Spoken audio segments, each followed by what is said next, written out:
రాష్ట్ర deputy CM Shri Konidela Pawan Kalyan గారు చిన్నప్పుడు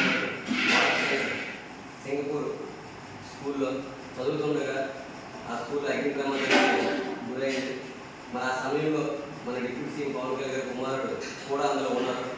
ఆయనకి చిన్న చిన్న గాయాలు ఊపిరితిత్తుల్లోకి ఆ పొగ అనేది వెళ్ళడం జరిగింది.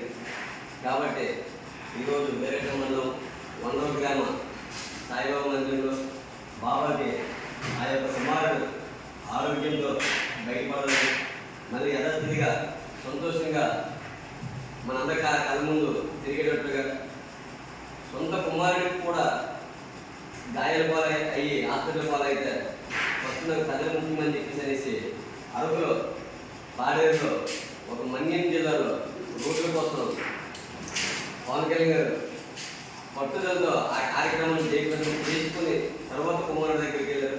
మరి అలాంటి ప్రజల కోసం ఆలోచించే మన పవన్ కళ్యాణ్ గారు కుమారుడు క్షేమంగా చేయకూడదని ఈరోజు జరగట్ట మండలం కుటుంబ సభ్యులందరూ కూడా ఈ మందిరంలో పూజ చేయడం ప్రత్యేక పూజ చేయడం జరిగింది. ఈ యొక్క ఆశీర్వాదం ప్రజలందరికీ ఉండాలని కోరుకుంటున్నాం.